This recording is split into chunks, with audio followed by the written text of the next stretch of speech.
6. 6 years. The best 6 years of his athletic life. Handed to a country that wasn't even watching. Not because the tape lied. They saw the tape. They watched him walk into the Rose Bowl as a 17-point underdog and take apart Michigan, a team that led the entire country in scoring defense, giving up less than 9 points a game all season long. Warren Moon scored twice on the ground and threw a touchdown to put it away. Washington 27, Michigan 20, Rose Bowl MVP.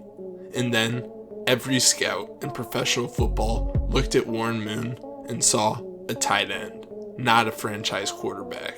Because in 1978, the NFL had a theory about black quarterbacks. They couldn't read a defense, couldn't process the game at a speed the position required, couldn't handle the mental weight of running a professional offense. Moon didn't wait for them to prove it on draft day. His agent got word weeks before. Late round pick, maybe. Probably a position change. The writing was on the wall. So 6 weeks before the NFL draft, Warren Moon signed with the Edmonton Eskimos of the Canadian Football League. He walked away from the NFL before the NFL could formally walk away from him. The CFL wasn't what Moon wanted, it was what was left. He was a backup, splitting time with a veteran named Tom Wilkinson, waiting, again, for somebody to let him play.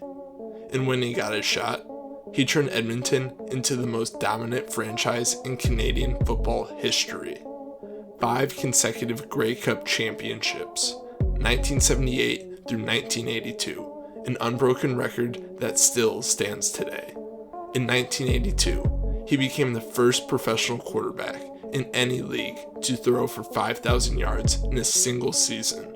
The next year, he threw for 5,648 yards.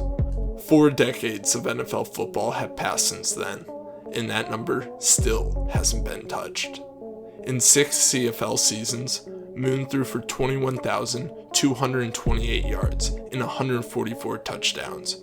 He won Grey Cup MVP twice. He won the league's Most Outstanding Player award. In that whole time, the NFL still didn't call.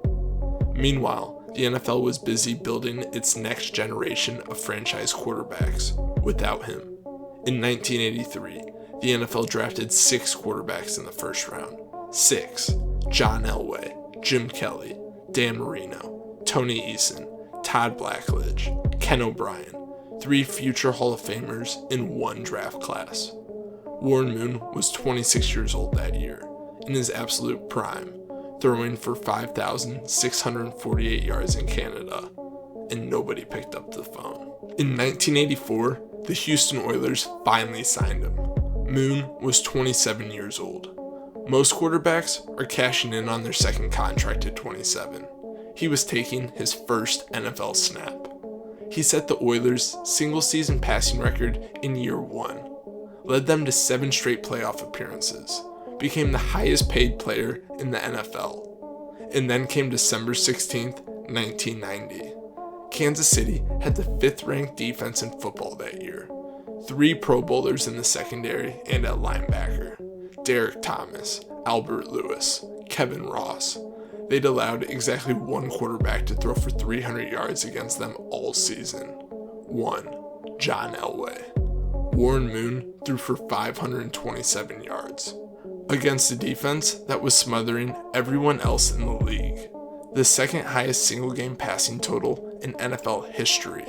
27 yards short of Norm Van Brocklin's record from 1951. Moon was 34 years old that day. 7 years into his NFL career, and he just put up one of the greatest single-game performances in the history of professional football. He didn't slow down either. He threw for over 4,200 yards in back-to-back seasons with the Vikings.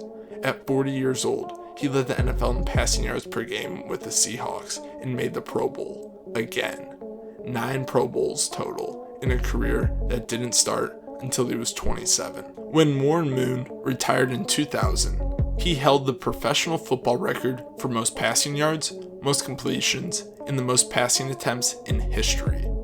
Now, let's do the math the NFL hopes you never do. Moon played 17 NFL seasons, With the Oilers alone, his first 10 years, he averaged 3,368 passing yards per season. That's with injuries. That's with early career growing pains. Give him those 6 missing years. Put him in the NFL at 21, where he belonged. Even at a conservative 3,000 yards per season, which is below his actual career average. That's 18,000 additional yards, which would bring Moon to a total of 67,325 yards. Dan Marino retired as the NFL's all-time passing leader with 61,361 yards. That was the record. That's the gold standard. Moon doesn't just break it, he buries it by nearly 6,000 yards. And remember, 3,000 yards per season is the conservative number. The guy threw for 5,648 yards in Canada in 1983. His prime production was likely closer to 3,500 yards a year. Run it at that number, and it's not even close.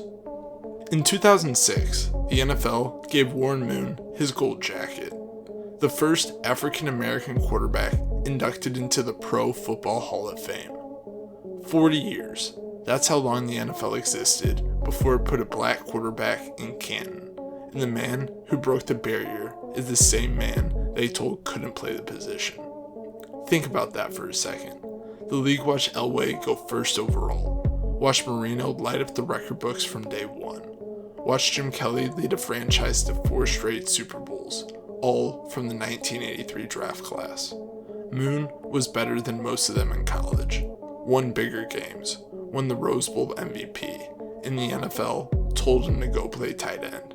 And here's the part that should keep the league up at night. Every year, the Hall of Fame brings back its living members for a group photo. The quarterbacks stand together. 15, 16 legends. Moon's in there every time, right in the middle. He's still the only black quarterback in the picture. Doug Williams won a Super Bowl MVP. Randall Cunningham reinvented the position. Steve McNair shared a league MVP. Donovan McNabb went to 5 NFC Championship games. Cam Newton won a unanimous MVP. None of them are in Canton. Moon's been standing alone in that photo for 20 years. He never burned it down publicly. Never spent 30 years screaming about what was taken from him. He played. He produced. He let the numbers do the talking. And then he walked into Canton with more dignity than the institution deserved. But the numbers tell the story the NFL won't. Without those 6 stolen years, is Warren Moon the all-time NFL passing leader? Yes or no? Drop it in the comments. This is the Game Day Giants. I'll see you in the next one. Thanks for watching.